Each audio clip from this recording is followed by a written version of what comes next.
ang lahat. Magandang umaga po sa inyong lahat. Nung Miyerkules Santo, nag-isip akong mabuti. Dahil sa lahat po ng misa natin, punong-puno yung simbahan. Nag-usap kami mga pare, sabi ko sa kanila, baka mainam, bawat linggo, maglagay tayo ng abo.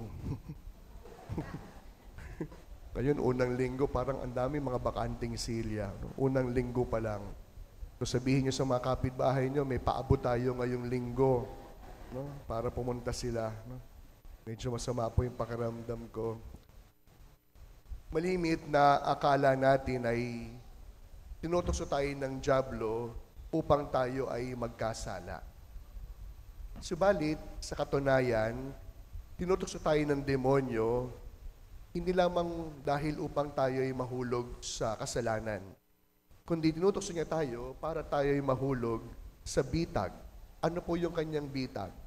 Yung bitag ng mas madali, yung bitag ng mas masarap, yung bitag ng mas maganda. At kapag nahulog tayo dito, masasanay tayo at hindi natin iisipin ang magsakripisyo. Hindi ba't ilan sa mga bisyo natin ay nagsimula sa isang beses lang naman? Gayun din, tinutokso tayo ng demonyo kapag nasasaisip natin na tayo yung mas magaling, na tayo yung mas mabuti, tayo yung mas banal. Kaya hindi natin nakikita yung ating sariling kahinaan. Hindi natin nababatid yung ating taglay na pagkukulang. Kaya ilan sa mga kasalanan natin, di ba, ang ugat, sinubukan ko lang naman. Dagdag pa dito, dumarating ang tukso kapag pinapapili tayo sa pagitan ng mas madali at praktikal kumpara sa kung ano ang dapat at totoo. Ilang kasalanan na po ba na nahulog tayo dahil mas gusto nating gawin yung praktikal at madali kaysa sumunod sa tama at dapat. Subalit sa isang banda, huwag po natin masyadong sisihin ang dyablo. Dahil hindi naman lahat ng tukso galing sa kanya. Ulitin ko. Hindi po lahat ng tukso ay galing sa demonyo. May mga tukso na nagiging kasalanan dahil ito ay galing sa ating sariling kahinaan. Dahil ito ay galing sa ating kagustuhan na patunayan ang ating mga sarili. Ito po yung mga pagkakataon na ibig natin malaman, ano kayang mangyayari kapag ginawa ko to? Ano kaya magiging epekto kapag misang kung susubukan? Mga minamahal kong mga kapatid, sa unang linggo ng ating paglalakbay ngayong panahon ng Kwaresma, isang katotohanan ang ibinibigay sa atin. Ano po iyon? Ang katotohanan ng dyablo. At bahagi ng katotohanan ng demonyo ay ang kanyang bawat kakayahan na tayo tutuksuhin, tayo ay kikilitiin upang mahulog sa kanyang bitag. Subalit, kung mayroon man pong isang magandang nangyari sa pagitan ng tukso at ng mabuti, iyon ang katotohanan kahit po si Jesus, tinukso din. Subalit mayroong pagkakaiba. Hindi siya nagpadaig, hindi siya nagpatalo. Nilabanan ni Jesus ang tukso. Sa katunayan, hindi ba't ganun din naman po tayo? Nilalabanan natin ang tukso. Pero sa kasamaang palad, maraming beses, hindi tayo nagtatagumpay. Hindi tayo nananalo. Kaya ano po yung sabi ni San Pablo? Ginagawa natin ang hindi dapat at hindi natin ginagawa kung ano ang siyang inaasahan sa atin. At hindi lamang yon, sigurado ako, maraming beses sa ating buhay, natatagpuan natin yung ating mga sarili na sinasabing, gusto ko naman talagang bumait, pero hindi ko magawa. Kaso yung iba, hindi na po sila natutokso. Bakit? Automatic nang bibigay kapag ang tukso ay nariyan na.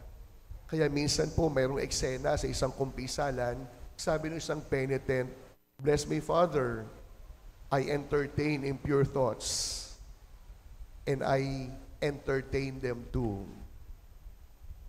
Habang tayo ay inaaliw ng mga masamang pag-iisip, ganun din ang ginagawa natin sa kanila. We entertain them in our minds. We entertain them in our actions. Kaya nga po ang Ebanghelyo ngayong unang linggo ng Kwaresma ay nagpapatunay na kahit si Jesus naranasan ang lupit ng demonyo. Pero paano po ba niya pinatunayan ang malungkot na katotohanan ito? 3 bagay.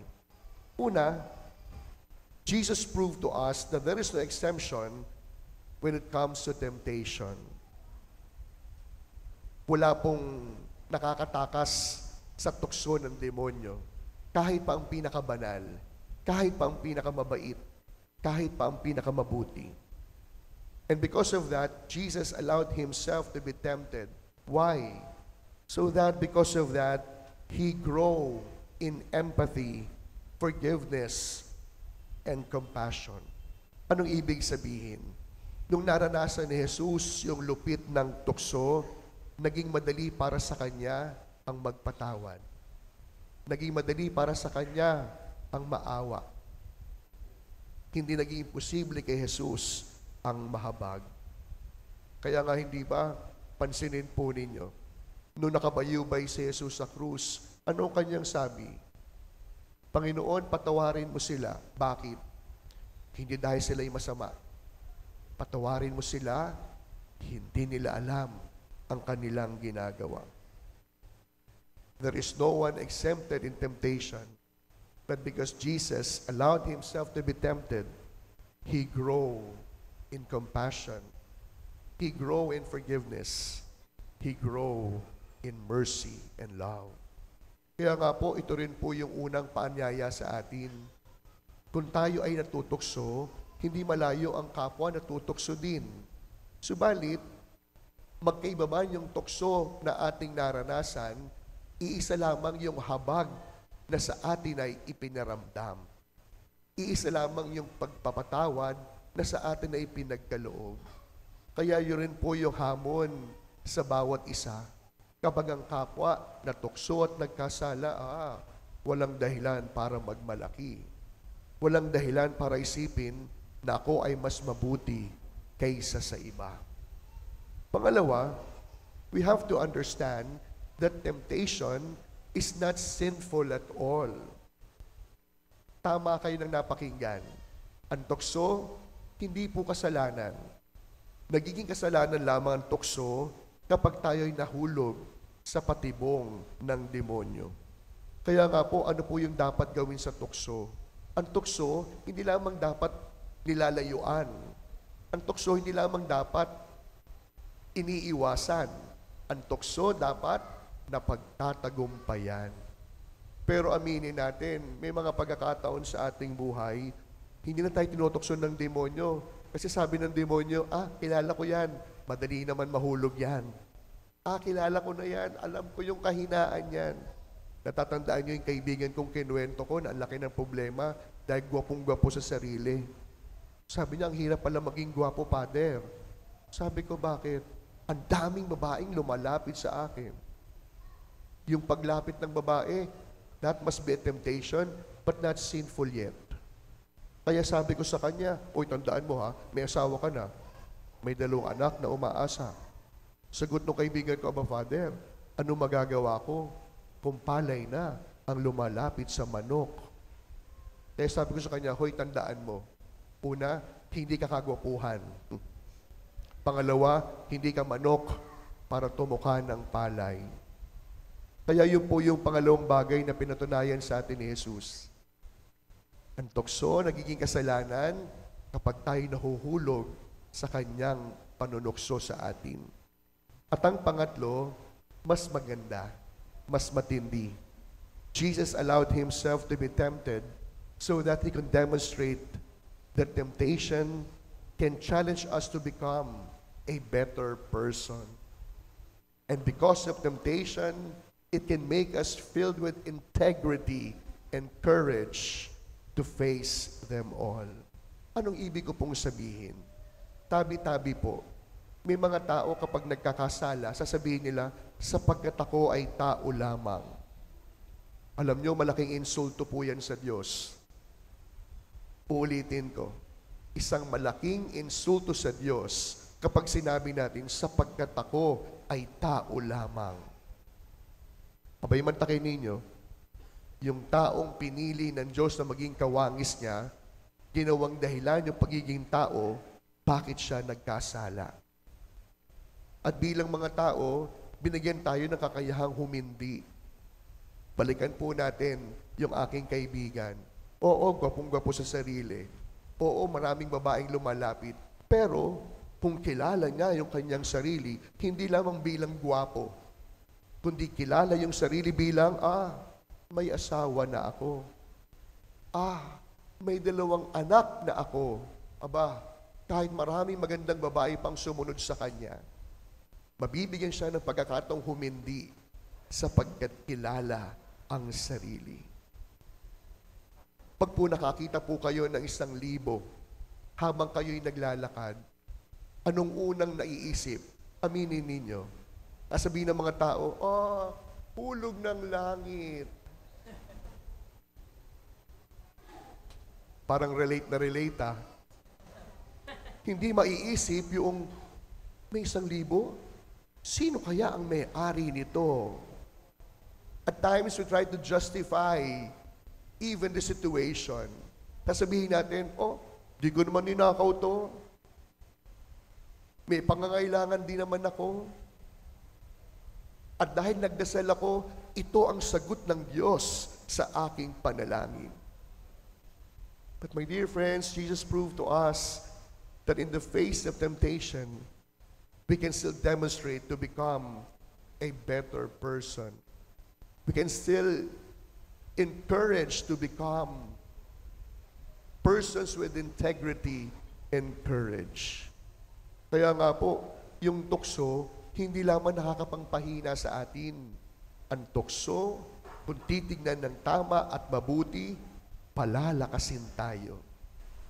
Alam niyo po, hindi pa po masyadong uso ang CCTV, isang estudyante sa isang sikat na university ang nag-withdraw sa ATM.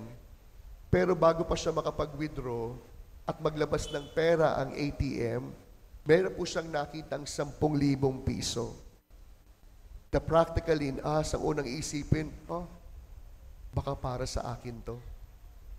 Pero alam niyo, ang ginawa po ng estudyante, kinabukasan, pumunta doon sa bangko, isinoli yung 10,000. Sabi po nung kahera, bakit mo sinosoli? Kayong wala namang nakakita. Ang ganda po ng sagot ng estudyante, sinosoli ko na hindi naman po sa akin yan. Integrity. It proves to us that even in temptation, we can be humans or persons filled with integrity if we know ourselves very well. Pangalawa pang kwento, may isang taxi driver na nakapulot sa kanyang sasakyan ng isang bag na naiwanan ng kanyang pasahero, isang OFW na sumakay sa kanyang taxi. Pagbukas niya doon sa bag na naiwanan, ang daming laman, ang daming pera, mga dokumento, hindi lamang peso, may dolyar pa.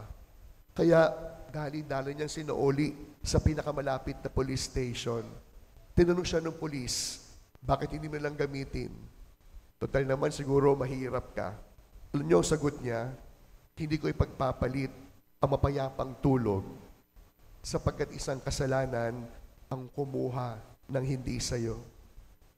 Mahirap kami, pero papalakihin ko ang aking mga anak ng may integridad. Kaya nga po sa panahon tayo natutokso na mas madaling piliin ang madali, ang maayos at praktikal, hinahamon tayo ng ating pagdiriwang ngayong linggo. Huwag natin panghinayangan yung pagpili ng tama at mabuti. Kaya't sinabi nung taxi driver, hindi pwedeng ipagpalit ang ilang libong piso at dolyar kapalit ng mahimbing na tulog sa gabi. That in the face of temptation, we can still be persons filled with integrity. We can still become better individuals if only we choose to be. Kaya sa pagpapatuloy po ng ating pagdiriwang, tatandaan natin, ang tukso, hindi lamang iniiwasan.